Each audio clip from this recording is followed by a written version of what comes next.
Have you ever been written up by a substitute teacher? If you're a substitute teacher yourself, have you ever used a school's referral forms? The whole process can get a bit ridiculous, and here's why I hate write-ups as a substitute teacher.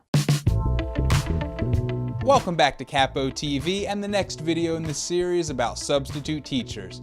I tend to have a long fuse as a substitute, and that's mainly because I see school for what it is. A joke. Kids are forced to leave home and enter a prison-like atmosphere for 7 hours or more per day. They're required to be around people they wouldn't otherwise want to be around, and they're commanded to obey the orders of administrators, teachers, and counselors.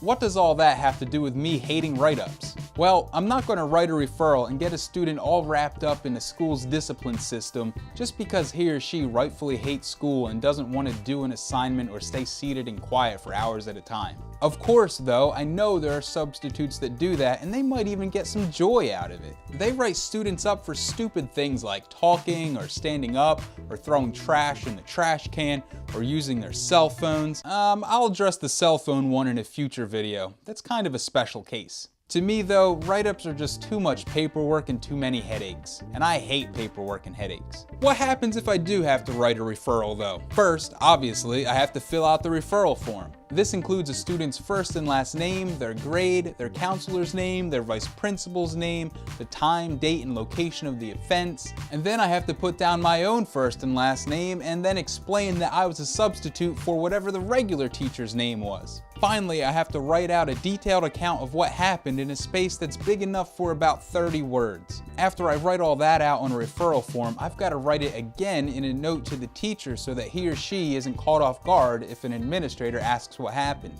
And then after all that, I've got to give a verbal confirmation of what I wrote in the report to an administrator. This typically happens 1 to 3 days after I write the referral, and it's either a phone call to the classroom I'm in on any given day or a personal visit from the vice principal who's handling the referral. Most of the time that's where it stops.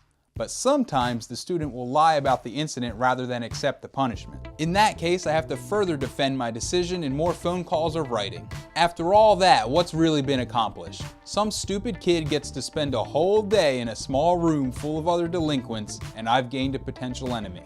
And that's why I hate writing referrals. Now let it be known, I won't hesitate to write referrals for malicious injury or destruction of property or starting a fire in a trash can. I mean, come on. But I'll be damned if I'm going to waste my time trying to bring a notorious talker to justice through the referral system.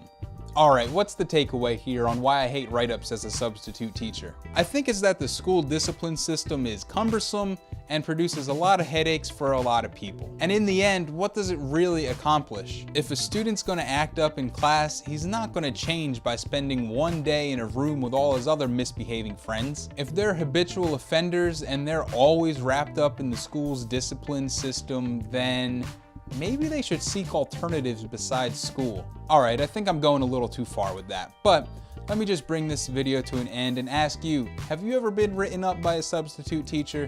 And if you're a substitute, what's your experience with writing referrals? Let me know in the comments down below. And I want to let you know, look forward to this Friday's video where I go over some tips on how to be a bad substitute teacher. Last week I gave some advice on how to be a good substitute teacher. This week I'm going to give some tips on what you should not do as a substitute. Anyway, if you're not already subscribed and you like what you see here on the channel, make sure you hit that subscribe button. Otherwise, thanks for watching, see you later, bye.